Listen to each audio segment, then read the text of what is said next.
The coffee is exactly the right temperature. I know this because I've made it the same way, in the same chipped blue mug for what feels like years. I hold it with both hands, leaning against the kitchen counter, watching the slow, silent dance of dust in a single sunbeam that cuts across the floor. It's a beautiful beam, really. It highlights the soft grain of the oak planks, the tiny flecks in the paint, but I don't feel beautiful. I just feel aware of it, as if I'm cataloging it for a report I'll never have to give. I take a sip. Perfect. And it tastes like warm water.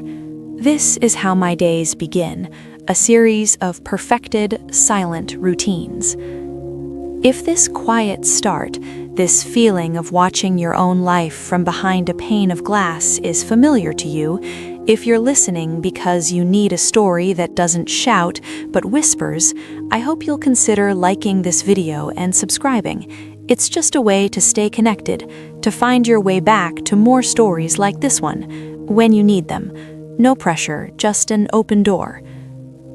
The workday unfolds on the screen of my laptop. My fingers know the keyboard better than my own face.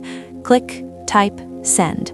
A response pings back almost instantly, and my face arranges itself into a polite, professional smile. I can feel the muscles doing their job, the slight lift of the cheeks, the crinkling at the corners of my eyes.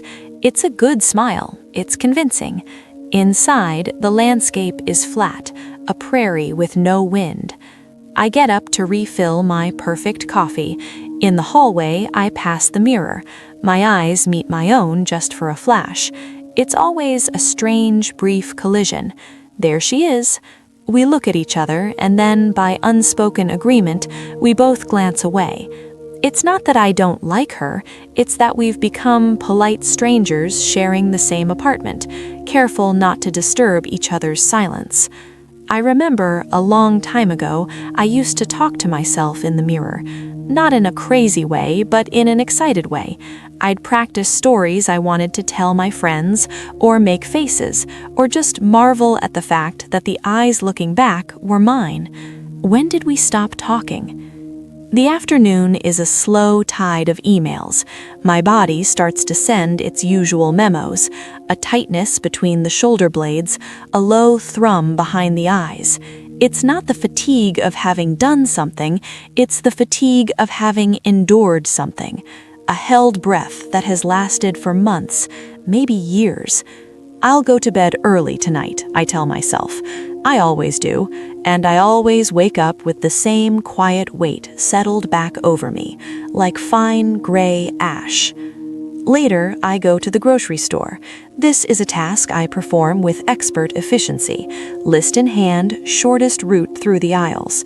I'm in the produce section, selecting avocados with a practiced squeeze, when a sound cuts through the sterile hum of the refrigerators.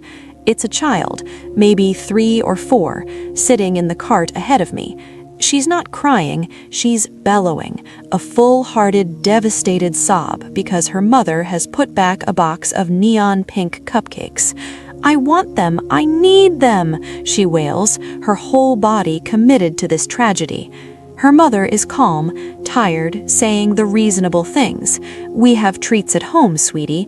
These aren't good for us right now." But the child is a universe of feeling. Her need is absolute, her disappointment complete. She isn't managing her reaction, she is her reaction. For a second, I just stare. Avocado forgotten in my hand. A sharp, unexpected pang goes through me. It's not about the cupcakes. It's about the sheer, unedited aliveness of it. The raw, unapologetic truth of wanting something so much it has to flood out of you. I realize I haven't wanted anything that way in a very, very long time. Not a cupcake, not a vacation, not a conversation. My wants are quiet, logical things. A full night's sleep, an empty inbox, the avocados to be perfectly ripe. They are wants that concern maintenance, not aliveness. I pay for my groceries, drive home, put them away. The incident in the aisle feels like a dream already, but it leaves a residue.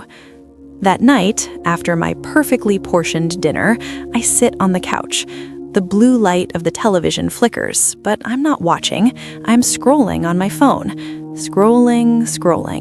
It's a smooth, endless gesture, like stroking the fur of some sedated animal. I see pictures of friends, news headlines, funny videos. A cat plays the piano. A politician says something outrageous. Someone I knew in college is on a beach somewhere, laughing. I absorb it all and feel nothing. It's just data. My thumb moves up, seeking a bottom it will never find. I put the phone down. The quiet of the room is immense. It's not a peaceful quiet, it's a waiting quiet. And then, without deciding to, I do something different. I don't pick up a book, I don't put on music, I don't call anyone. I just sit. I let the silence press against my ears. I feel the couch under my legs, the faint, cool draft from the window. I look at the room, really look. The books on the shelf, their spines faded. The plant on the side table, a single leaf tinged with brown. The way the lamplight pools on the rug, leaving the corners in soft shadow. It's just a room, my room, but for the first time in forever, I am in it. Not just physically, but present. And with that presence comes a quiet, terrifying wave. It isn't sadness exactly, it isn't anger.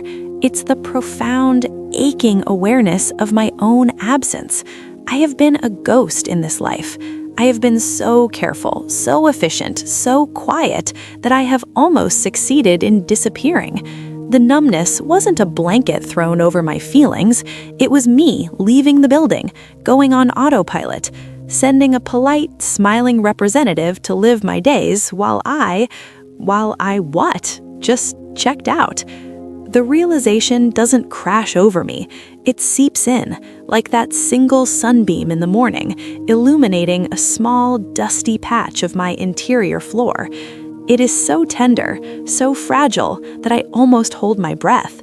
To name it feels dangerous. It might scurry away. I have been surviving, and I have been so good at it. But surviving is not the same as being alive. The child in the grocery store was alive, a messy, vibrant fountain of feeling. I have been a carefully sealed container. Hearing this, I don't know where you are in your own story. Maybe you've been in that quiet room. Maybe you visit it sometimes. If this is resonating with you, if it feels like a shared breath in the dark, hitting that like button or subscribing can be a way to nod, to say, me too. It means a lot, this quiet company. I don't have a solution that night. I don't make a grand plan. The world does not suddenly become saturated with color, but something has shifted. A tiny internal door, long rusted shut, has sighed open a crack. The next morning, I make the coffee. I hold the chipped blue mug. The sunbeam is back, tracing its familiar path. This time, I watch it, and instead of just cataloging it, I walk over and stand in it. I feel the warmth on my socked feet.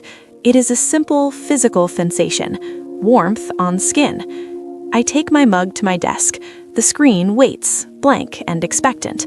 But before I open the first email, I do one small, illogical thing. I turn my chair just a few degrees so that the sunbeam falls across my lap, so that I can sit in the light while I work. It's not much, it changes nothing about the tasks ahead, but it is a choice, a small, quiet choice for a small, quiet piece of comfort, for presence. The workday comes, the emails arrive. I type, I click, I send. My face still knows how to make the polite smile, but now there is a tiny thread of awareness running through me. I feel the sun's warmth on my legs. I notice when I'm holding my breath, and I let it go.